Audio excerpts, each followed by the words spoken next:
overall, his play has been poor. Talk about liabilities. If I was a United fan, I might actually despise Casemiro, to be honest, because he was on a yellow card for the majority of that game. The majority of it picked up in the first half. And you wouldn't think that he knew he was on a yellow card, the amount of fouls he gave. There is no world in which Casemiro should have still been on the pitch. I think I counted, when I rewatched the full 90, I think I counted 4, maybe even 5 fouls that Casemiro did after the yellow card. Just from a totting up point of view alone, he should have been sent off. I don't really know what he thinks he's doing. And that's just off the ball, where he's too much of a liability and too keen to get himself sent off, it seems.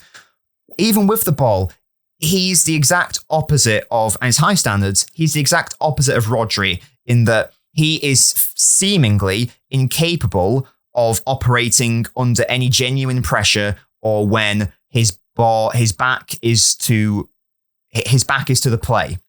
So when he's facing the ball, so when he's receiving the ball with his back to the opposition, and he's basically, you know for a fact, or you should know as a defensive midfielder, you're probably going to be getting pressed from somewhere. He just can't handle that pressure. He just can't do it, evidently, and that really hinders United's build-up.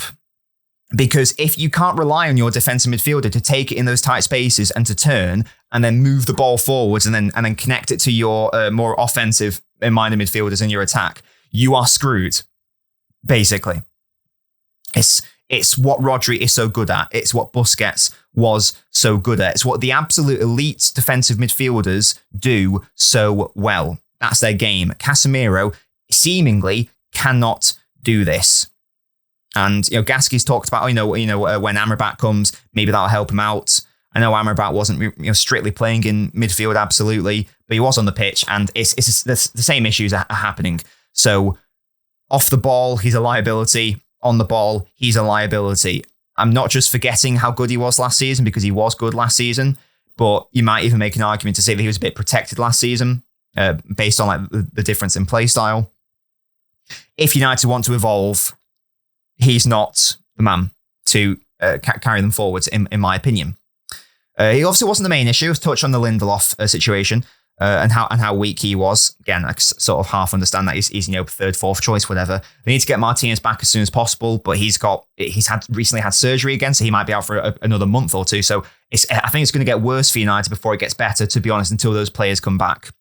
Mason Mount, I thought, was really good. I thought he was really good. He was fantastic at linking play. Created a couple of really good chances with his first touch play. I was really impressed with Mason Mount, to be honest. Rashford is not a problem, absolutely. However, similar with the City situation, too much of the play was forced down United's left-hand side. Pellistri was a shadow for most of that game, through no fault of his own, by the way. When he got the ball, I thought he looked all right, but he just wasn't being found by United. Now, whether that's by design, because Rashford's your main threat, I don't know. But it meant United was so predictable because nearly every single time they're going to go down their left-hand side. So all you've got to do is get more bodies over on your right-hand side, and it's much easier to defend against them. You need that variety, really. You need both wings to be contributing, and it was too forced down the left, and Rashford didn't have a great game. He was substituted. I think there was maybe one decent cross they put in, maybe two, but apart from that, his dribbling wasn't great. His decision-making was confusing. He should have passed when he shot, and he should have shot when he was passing. He kept trying these Hollywood eye of the needle passes, which were just never going to work. He's not got that quality to do that, so I don't really know why he was trying to do that. Maybe he's taking the instruction of, I need to try to pass more when I get to those positions, but if the pass isn't on, the pass isn't on. So that's definitely some decision-making that he needs to improve upon. Højlund looked, busy. Again, his hold-up play was fine, but he's feeding off scraps. It's pretty tricky for him. Pellistri is fine, but that right wing is a problem for United because as good a player as Pellistri is for a youth player, he is a youth player at the end of the day. And I was thinking about it. today. When was the last time United had a success at right wing? I can't think of a player since Ronaldo.